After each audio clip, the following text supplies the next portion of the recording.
Hello ವೀಕ್ಷಕರೇ, welcome back to ಸಿರ್ಸು vlogs. ಇವತ್ತು ನಾನು ಒಂದು ಈಸಿಯಾಗಿ ಕ್ವಿಕ್ಕಾಗಿ ಆಗುವಂಥ ಸಾಂಬಾರು ರೆಸಿಪಿಯೊಟ್ಟಿಗೆ ನಿಮ್ಮೊಂದಿಗೆ ಬಂದಿದ್ದೀನಿ. ಯಾರೆಲ್ಲ ಬ್ಯಾಚುಲರ್ಸ್ ಇರ್ತೀರಾ, ಹಾಗೆ ಹಾಸ್ಟೆಲ್ಗಳಲ್ಲಿ ಇರ್ತೀರಾ, ಒಬ್ಬೊಬ್ಬರೇ ರೂಮ್ ಮಾಡಿಕೊಂಡು ಓದೋಕ್ಕೆಲ್ಲ ದೂರ ಹೋಗಿರ್ತೀರಲ್ವ, ಅಂಥವ್ರಿಗೆ ಸಾಂಬಾರು ಮಾಡೋದಕ್ಕೆ ಕಷ್ಟ ಆದರೆ ಈ ಸಾಂಬಾರನ್ನು ಫಾಲೋ ಮಾಡಬಹುದು. ಈ ಸಾಂಬಾರನ್ನು ಮಾಡ್ಕೊಳ್ಳೋದಕ್ಕೆ ಯಾವುದೇ ಮಸಾಲೆಯನ್ನು ರುಬ್ಬೋ ಅವಶ್ಯಕತೆ ಇರಲ್ಲ. ಇದನ್ನು ಕುಕ್ಕರಲ್ಲಿ ಮಾಡ್ಕೊಳ್ಳೋದ್ರಿಂದ ಈಸಿಯಾಗಿ ಬೇಗ ರೆಡಿ ಮಾಡ್ಕೋಬಹುದು. ಕೆಲಸಕ್ಕೆ ಹೋಗೋ ಹೆಣ್ಮಕ್ಳಿಗಂತೂ ಇದು ತುಂಬ ಈಸಿಯಾಗಿರ್ತಕ್ಕಂಥ ಸಾಂಬಾರು ರೆಸಿಪಿ ಅಂತ ಹೇಳ್ಬಹುದು. ಬನ್ನಿ, ಇದಕ್ಕೆ ಬೇಕಾಗಿರುವ ಸಾಮಗ್ರಿಗಳು ಯಾವ ರೀತಿ ರೆಡಿ ಮಾಡ್ಕೊಳ್ಳೋದು ಅನ್ನೋದನ್ನು ನೋಡೋಣ. ಇಲ್ಲಿ ನಾನು ಸೀಮೆ ಬದನೆಕಾಯಿ ಅಥವಾ ಚಪ್ಪರದ ಬದನೆಕಾಯಿಯನ್ನು ತಗೊಂಡಿದ್ದೀನಿ. ಹಾಗೆ ಚಿಕ್ಕದಾಗಿರ್ತಕ್ಕಂಥ ಒಂದು ಸೋರೆಕಾಯಿಯನ್ನು ತಗೊಂಡಿದ್ದೀನಿ, ಒಂದು ಆಲೂಗಡ್ಡೆ, 3 ನಾಟಿ ಟೊಮೊಟೊವನ್ನು ತಗೊಂಡಿದ್ದೀನಿ.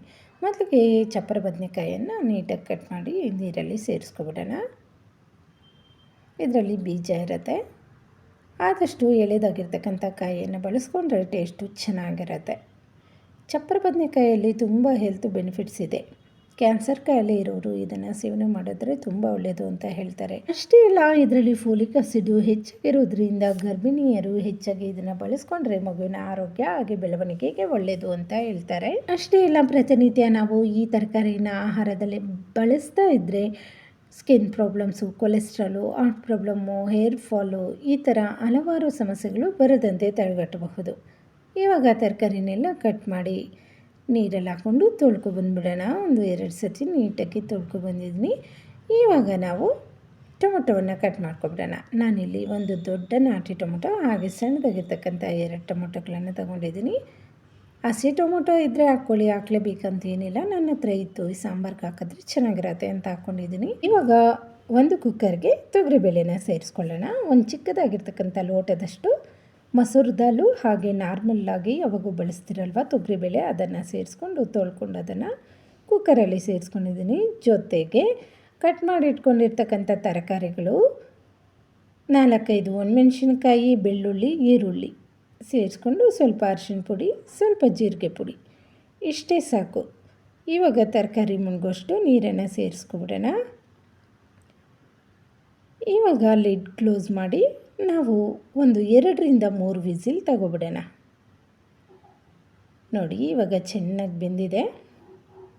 ಇವಾಗ ಮೆಣಸಿನ್ಕಾಯಿ ಹಾಗೆ ಟೊಮೊಟೊವನ್ನು ನಾನು ಸೌಟಿಂದನೇ ಈ ರೀತಿ ಮ್ಯಾಶ್ ಮಾಡ್ಕೊತಾ ಇದ್ದೀನಿ. ಆಲ್ರೆಡಿ ಇದು ಕುಕ್ಕರಲ್ಲಿ ಚೆನ್ನಾಗಿ ಬೆಂದೋಗಿರುತ್ತೆ. ಈ ಥರ ತಿನ್ನೋಕ್ಕೆ ಇಷ್ಟ ಆಗಲ್ಲ ಅನ್ನೋರು ಟೊಮೊಟೊ ಹಾಗೂ ಮೆಣಸಿನ್ಕಾಯಿನ ಮಿಕ್ಸಿಗೆ ಹಾಕೋಬಹುದು. ಇವಾಗ ಸಾಂಬಾರಿಗೆ ರುಚಿಗೆ ತಕ್ಕಷ್ಟು ಉಪ್ಪು ಹಾಗೆ 1 ಸ್ಪೂನಷ್ಟು ಸಾಂಬಾರು ಪುಡಿನ ಸೇರಿಸ್ಕೊಂಡಿದ್ದೀನಿ. ಕನ್ಸಿಸ್ಟೆನ್ಸಿ ನೋಡಿಕೊಂಡು ನೀರನ್ನು ಸೇರಿಸ್ಕೊಳ್ಳಿ. ಸ್ವಲ್ಪ ಗಟ್ಟಿಯಾಗಿದ್ರೇ ಸಾಂಬಾರು ಚೆನ್ನಾಗಿರುತ್ತೆ. ಬನ್ನಿ, ಇದಕ್ಕೊಂದು ಒಳ್ಳೆ ಒಗ್ಗರಣೆ ಕೊಡೋಣ. ಒಂದು ಪಾತ್ರೆನ ಬಿಸಿ ಮಾಡಿಕೊಂಡು 1 ಸ್ಪೂನಷ್ಟು ಅಡುಗೆ ಎಣ್ಣೆನ ಸೇರಿಸ್ಕೊಂಡು ಸಾಸಿವೆ ಜೀರಿಗೆನ ಸೇರಿಸ್ಕೋಬೇಕು. ಸಾಸಿವೆ ಜೀರಿಗೆ ಚಿಟಪಟ ಅಂದಮೇಲೆ ಇದಕ್ಕೆ ಈರುಳ್ಳಿ, 1-2 ಹಸಿಮೆಣಸಿನ್ಕಾಯಿ, ಕರಿಬೇವಿನ ಸೊಪ್ಪನ್ನು ಸೇರಿಸ್ಕೊಂಡು ಚೆನ್ನಾಗಿ ಬಾಡಿಸ್ಕೋಬೇಕು. ಇವಾಗ ಸಾಂಬಾರನ್ನು ಈ ಒಗ್ಗರಣೆಗೆ ಸೇರಿಸ್ಕೊಬಿಡೋಣ. ಯಾರೆಲ್ಲ ವೆಯ್ಟ್ ಲಾಸ್ ಮಾಡಬೇಕು ಅಂತ ಇದ್ದೀರಾ ಅನ್ನೋರು ಸಹ ಈ ಸಾಂಬಾರನ್ನು ರೆಡಿ ಮಾಡ್ಕೋಬಹುದು. ಇದಕ್ಕೆ ಕಡಿಮೆ ಮಸಾಲೆ ಪದಾರ್ಥಗಳನ್ನು ಸೇರಿಸಿರ್ತೀವಿ. ಸಾಂಬಾರನ್ನು ಹೆಚ್ಚಾಗಿ ತಗೊಂಡು ಚಪಾತಿ ಅಥವಾ ಮುದ್ದೆ ಜೊತೆ ಇದನ್ನು ತಿನ್ನಬಹುದು. ತುಂಬ ಟೇಸ್ಟಿಯಾಗಿರುತ್ತೆ. ಇವಾಗ ಸಾಂಬಾರು ರುಚಿ ನೋಡ್ಕೊತಾ ಇದ್ದೀನಿ, ಉಪ್ಪು ಖಾರ ಎಲ್ಲ ಸರಿಯಾಗಿದೆಯಾ ಅಂತ. ಎಲ್ಲ ಕರೆಕ್ಟಾಗಿದೆ ಸಾಂಬಾರಿಗೆ. ಇವಾಗ ಒಂದು ಕುದಿ ಬರೋ ತನಕ ಮುಚ್ಚಳ ಮುಚ್ಚಿ ಬೇಯಿಸ್ಕೊಳ್ಳೋಣ. ಮುಚ್ಚಳನ ಮುಚ್ಚುವಾಗ ಸ್ವಲ್ಪ ಓಪನ್ ಮಾಡಿ ಮುಚ್ಚಿ, ಇದು ಉಕ್ಕೋಗೋದಿಲ್ಲ. ನೋಡಿ, ಈ ರೀತಿ ಚೆನ್ನಾಗಿ ಕುದೀತಾ ಇದೆ. ಇವಾಗ ಇದಕ್ಕೆ ಫ್ರೆಶ್ ಆಗಿರ್ತಕ್ಕಂಥ ಕೊತ್ತಂಬರಿ ಸೊಪ್ಪನ್ನು ಸೇರಿಸ್ಕೊಂಡ್ರೆ ಸಾಂಬಾರಿಗೆ ಒಂದು ರುಚಿ ಹಾಗೆ ಘಮ ಚೆನ್ನಾಗಿ ಬರುತ್ತೆ. ಇದನ್ನು ಸೇರಿಸ್ಕೊಂಡು ಸಾಂಬಾರನ್ನು ಮಿಕ್ಸ್ ಮಾಡ್ಕೊಬಿಡೋಣ. ನೋಡಿದ್ರಲ್ವಾ ಎಷ್ಟೊಂದು ಟೇಸ್ಟಿಯಾಗಿ ಹಾಗೆ ಕ್ವಿಕ್ಕಾಗಿ ಸಾಂಬಾರನ್ನು ರೆಡಿ ಮಾಡ್ಕೋಬಹುದು. ಈ ರೀತಿ ಸಾಂಬಾರನ್ನು ರೆಡಿ ಮಾಡಿಕೊಂಡು ಊಟ ಮಾಡಿದ್ರೆ ಆರೋಗ್ಯಕ್ಕೂ ಸಹ ತುಂಬ ಒಳ್ಳೆಯದು. ಸಾಂಬಾರು ಈ ಕನ್ಸಿಸ್ಟೆನ್ಸಿಯಲ್ಲಿ ಇದ್ದರೆ ಸಾಕಾಗುತ್ತೆ. ಅನ್ನ, ಮುದ್ದೆ, ಚಪಾತಿಗೆ ಹಾಗೆ ದೋಸೆ, ಇಡ್ಲಿ ಎಲ್ಲದಕ್ಕೂ ಚೆನ್ನಾಗಿರುತ್ತೆ ಈ ಸಾಂಬಾರು. ಟೇಸ್ಟ್ ಅಂತೂ ಅದ್ಭುತವಾಗಿರುತ್ತೆ. ಒಮ್ಮೆ ಈ ಮೆಥಡಲ್ಲಿ ನೀವು ಸಾಂಬಾರು ರೆಡಿ ಮಾಡ್ಕೊಳ್ಳಿ. ಹೇಗೆ ಬಂದಿತ್ತು ಅಂತ ಕಮೆಂಟ್ ಮಾಡೋದನ್ನು ಮರಿಬೇಡಿ. ನಾವು ಚಿಕ್ಕವರಿದ್ದಾಗ ನಮ್ಮ ಮನೆಯಲ್ಲಿ ಹೆಚ್ಚಾಗಿ ಈ ಸಾಂಬಾರನ್ನು ರೆಡಿ ಮಾಡ್ತಾಯಿದ್ರು. ಅದರಲ್ಲೂ ಚಪ್ಪರ ಬದನೆಕಾಯಿ ಆರೋಗ್ಯಕ್ಕೆ ತುಂಬ ಒಳ್ಳೆಯದು. ಅದ್ರ ಜೊತೆ ಸೋರೆಕಾಯಿಯನ್ನು ಸೇರಿಸ್ಕೊಂಡಿದ್ದೀವಿ. ಇವಾಗ ಸಾಂಬಾರು ರೆಡಿಯಾಗಿದೆ. ಇವಾಗ ಮುದ್ದೆನ ಪ್ರಿಪೇರ್ ಮಾಡ್ಕೊಬಿಡೋಣ. ಇದು ಅನ್ನದ ಜೊತೆ ಸಹ ತಿನ್ನಬಹುದು.